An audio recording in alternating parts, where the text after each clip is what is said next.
Next question कह रहा है 3740 को 3 भागों में इस प्रकार विभाजित किया जाता है कि पहले भाग का आधा, क्या पहले भाग का आधा, दूसरे भाग का 1/3 और तीसरे भाग का 1/6 क्या है, बराबर है। ठीक है दोस्तों, पहले भाग का क्या, पहले भाग का 1/2, दूसरे भाग का 1/3 कमा तीसरे भाग का 1/6 बराबर है। चलिए, तो हम देख रहे हैं कि जो हमारा ऐसा क्वेश्चन दिया होता है कि 1/2, 1/3, 1/6 बराबर है और कोई संख्या दी हो कि जिसको 3 भागों में विभाजित किया जाता है, तो हम इसको k के बराबर मान लेंगे तीनों को।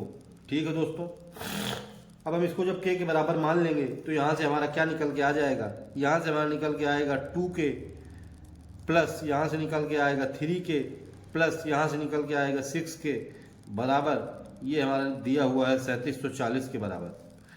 अब हम इसको सॉल्व करेंगे और आंसर ले लेंगे।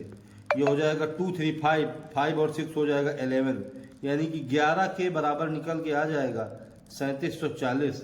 अब हम यहाँ से k की वैल्यू अगर निकालना चाहें तो 11 3 33 होता है, 4 बच जाएगा, 11 4 44 हो जाएगा और ये 0 लग जाएगा, यानी कि k की वैल्यू निकल के आ जाएगी 340। चलिए, k की वैल्यू हमारी क्या निकल के आ गई, k की वैल्यू हमारी निकल के आ गई 340। अब हमसे इनके तीनों के वैल्यू पूछ रहा है कि क्या क्या निकलेगी।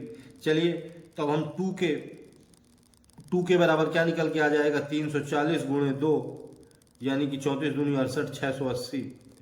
अब ये 3 के 340 गुणे 3, यानी कि 3 चौको 12, 3 त्रिक 9 1 10, 1020। और ये 6 के निकल के आ जाएगा 340 गुणे 6, यानी कि 6 चौको 24 और 6 त्रिक 18 2 20, 2040। दोस्तों, हमारा ऑप्शन नंबर जो है सी नंबर ऑप्शन सही हो जाएगा। ठीक है दोस्तों, इजी क्वेश्चन था दोस्तों। अब चलते हैं नेक्स्ट क्वेश्चन की तरफ। क्वेश्चन नंबर 12, क्वेश्चन नंबर 12 हो गया है दोस्तों। अब हम चलते हैं नेक्स्ट क्वेश्चन नंबर 13। क्या कह रहा है, क्वेश्चन नंबर 13 कह रहा है 90 सिक्के हैं जिनमें 5 और 10 पैसे के सिक्के शामिल हैं। टोटल सिक्के कितने हैं, टोटल सिक्के 90 हैं जिसमें 5 और 10 पैसे के सिक्के शामिल हैं। कह रहा है सभी सिक्कों का मान 7 रुपए है। जो 90 सिक्के हैं उन सभी की वैल्यू कितनी है, 7 रुपए है। तो अब हमसे पूछ रहा है कि बताइए 5 पैसे के कितने सिक्के हैं। ठीक है, चलिए हम मान ले रहे हैं कि 5 पैसे के सिक्के बराबर 5 पैसे के सिक्के बराबर यक्स, इसलिए 10 पैसे के सिक्के बराबर, इसलिए 10 पैसे के सिक्के बराबर हो जाएंगे 90 माइनस एक्स, क्योंकि हमारे पास टोटल सिक्के एक्स थे, सॉरी टोटल सिक्के हमारे पास 90 थे, हमने 5 पैसे के सिक्के मान लिए हैं एक्स, तो हमारे 10 पैसे के सिक्के निकल कितने आ जाएंगे, 90 माइनस एक्स। इसलिए अब हमसे क्या कह रहा है कि सभी सिक्कों का मान 7 रुपए है। ठीक है, तब हम सभी सिक्कों को ऐड कर दे रहे हैं, यानी कि 5 पैसे के सिक्के यानी कि 5x, 5 इंटू एक्स प्लस 10 पैसे के सिक्के कितने हैं, 10 इंटू 90 माइनस एक्स। इनकी दोनों को वैल्यू कितनी दी है, 7 रुपए। ये सिक्के हमें पैसे में दिए हुए हैं और ये हमें मान इसका रुपए में दिए हुआ है, तो हम इसको पैसे में चेंज कर लेंगे, 7 गुणे 100। ठीक है दोस्तों, चलिए अब हम इसको सॉल्व करते हैं। तो यहाँ से ये निकल के आ जाएगा 5x प्लस इसका मल्टीप्लाई करा देंगे तो 900 माइनस 10s बराबर ये आ जाएगा 700।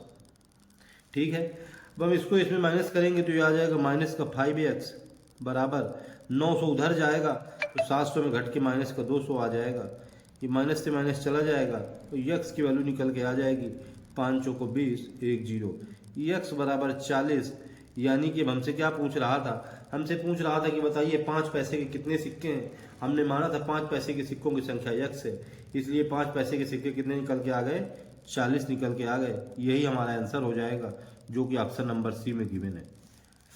ठीक है दोस्तों, चलिए अब हम चलते हैं नेक्स्ट क्वेश्चन, क्वेश्चन नंबर 14 की तरफ। क्वेश्चन नंबर 14 क्या कह रहा है? क्वेश्चन नंबर 14 कह रहा है दी गई संख्याओं का बहुलक ज्ञात कीजिए।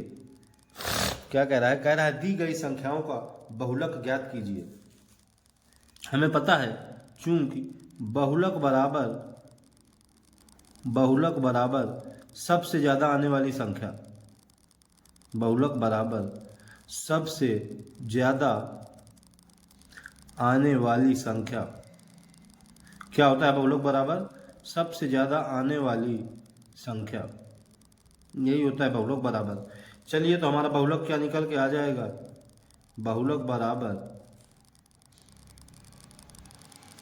देख लेते हैं इसमें सबसे ज्यादा क्या गिवन है। तो ये एक बार दो बार हमें सबसे ज्यादा 55 दिखाई दे रहा है, इसलिए बहुलक बराबर 55, यही हमारा ऑप्शन आ जाएगा, आंसर आ जाएगा दोस्तों। ऑप्शन नंबर सी बिल्कुल करेक्ट हो जाएगा। चलिए दोस्तों हम चलते हैं नेक्स्ट क्वेश्चन की तरफ। क्वेश्चन नंबर 15 क्या कह रहा है? क्वेश्चन नंबर 15, क्वेश्चन नंबर 15 कह रहा है 30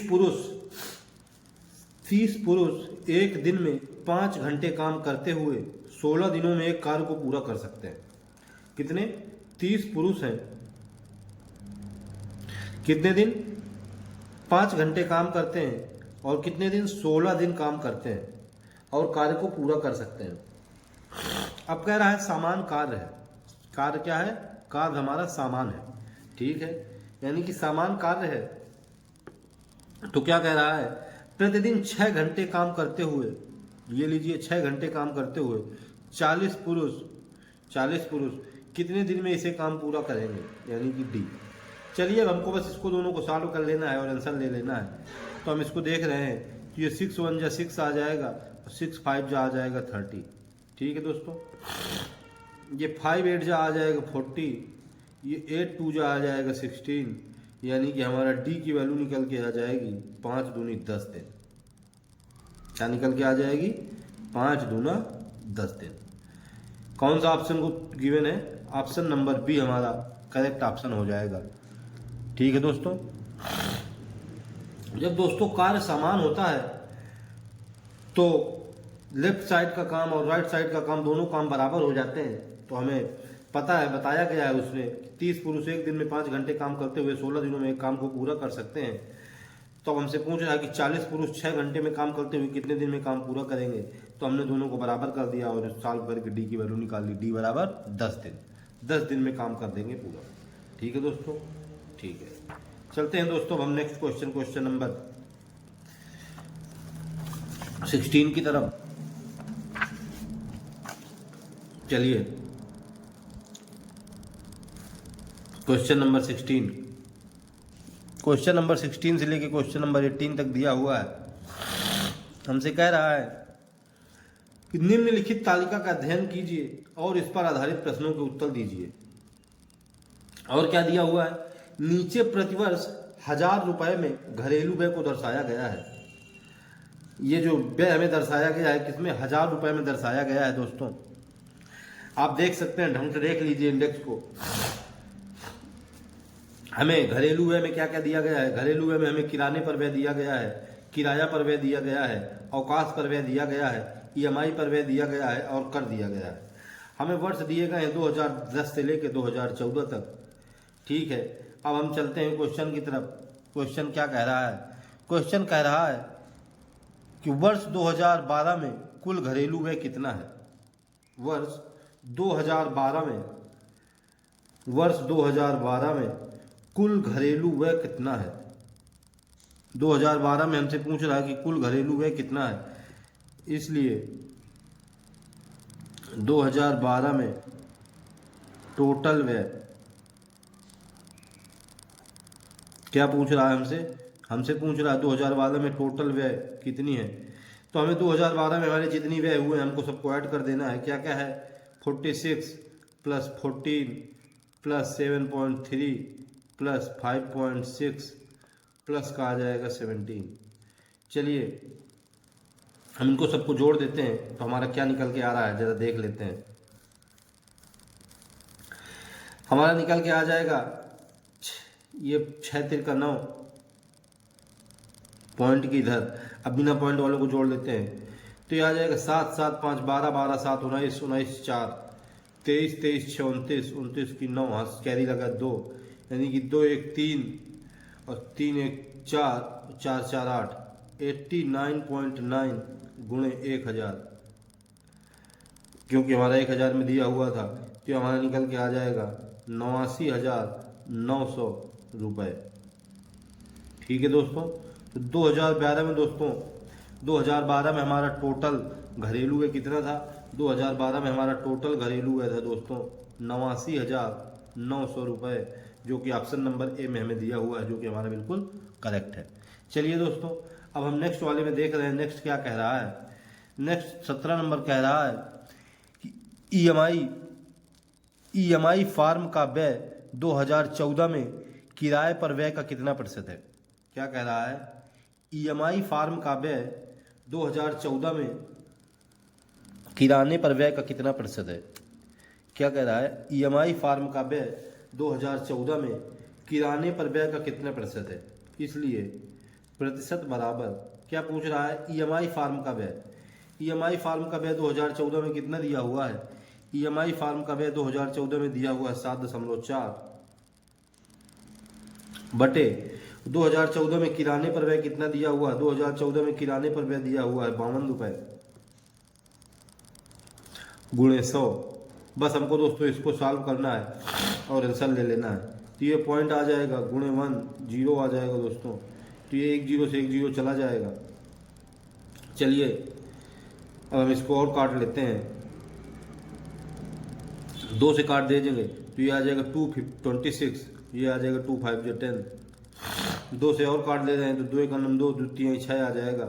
इसको काट देंगे तो ये आ जाएगा 2 3 6, 1 बच जाएगा 2 7 14, यानी कि ये निकल के आ जाएगा 37 गुणे 5/13।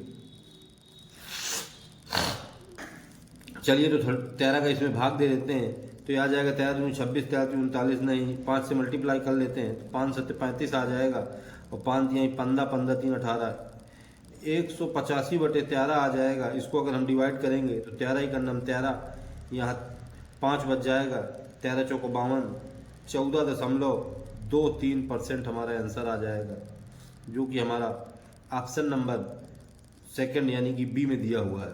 ठीक है दोस्तों, हमसे पूछ रहा था कि ईएमआई फार्म का व्यय 2014 में किराने पर व्यय का कितना प्रतिशत है।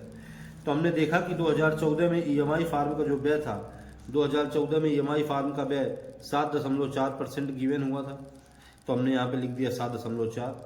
और हमसे कह रहा था कि किराने पर व्यय का कितना प्रतिशत है। किराने पर व्यय हमारा 2014 में दोस्तों 52 गिवन है, तो हमने यहाँ पर बस सिंपल कर दिया 7.4 बटे 52 गुणे 100। इसको जब सॉल्व किया तो यहाँ से निकल के आ गया 37 × 5/13, और जब हमने इसको और सॉल्व किया तो हमारा निकल के आ गया 14.23%। ठीक है दोस्तों देख रहे हैं कि अब नेक्स्ट क्वेश्चन नंबर 18 में क्या कह रहा है। क्वेश्चन नंबर 18 में कह रहा है प्रतिवर्ष, क्या कह रहा है? कह रहा है प्रतिवर्ष अवकाश पर औसत व्यय कितना है। कह रहा है दोस्तों प्रतिवर्ष अवकाश पर औसत व्यय कितना है। तो हमसे सब जितने भी हमारे 2010, 2011, 2012, 2013, 2014 में दिया हुआ है उसमें अवकाश पर औसत व्यय पूछ रहा है। 18वें क्वेश्चन में अवकाश पर औसत व्यय, हमें पता है कि औसत व्यय क्या होता है कि टोटल संख्याएं जो दी हुई उन सब का ऐड करना है और बटे उनकी संख्या लिख देनी है। चलिए हम इनको ऐड किए दे रहे हैं। औसत व्यय, अवकाश पर औसत व्यय क्या हमें निकालनी है तो हम निकाले दे रहे हैं। अवकाश पर औसत व्यय, अवकाश पर औसत व्यय बराबर क्या निकल के आ जाएगा? हमारी गिवन है ये 5, चलो हम इसको यहीं पे ऐड कर लेंगे 5.0, चलो ऐड कर लेते हैं। औसत व्यय कितना आ जाएगा? 5 3 8, 8 और 9 17, 17 और 5 22, यानी कि ये आ जाएगा 22 की 2 पॉइंट लग जाएगा, 2 कैरी आ जाएगा, 5 2 7, 7 6 13, 13 7 20, 20 7 27, 27 8 35, यानी कि औसत व्यय निकल के आ जाएगा हमारा टोटल कितना आ जाएगा? ये 35.2 बटे 5, 7 6 13 7 20 7 27 8 35 35.2 बटे 5। हम इसको सॉल्व कर लेंगे। तो हम इसको सॉल्व कर रहे हैं तो सीधे मल्टीप्लाई दे के देख रहे हैं, नहीं एक यहाँ पे जीरो बढ़ा लेते हैं। तो पहले सबसे हम 2 से काट दे रहे हैं, 2 एक अन्नम 2, एक बच जाएगा 2 सत्ते 14, फिर एक बच जाएगा 2 छक्का 12 बटे ये आ जाएगा 25। दोस्तों क्योंकि हमें 1000 से मल्टीप्लाई करना है तो हम वो भी किए दे रहे हैं, तो ये आ जाएगा 25 चौको 100, एक जीरो ये बढ़ जाएगा। अब सीधे मल्टीप्लाई करा देते हैं, 4 छंग 24 की 4, हाँ कैरी आ जाएगा 2, 4 सत्ते 28 2 30 कैरी आ जाएगा 3, 4 एक अंदर 4 3 7, 7 0 4 0 ये हमारा निकल के आ जाएगा दोस्तों आंसर, जो कि ऑप्शन नंबर ए में गिवन है। ठीक है दोस्तों, ऑप्शन नंबर ए में गिवन है।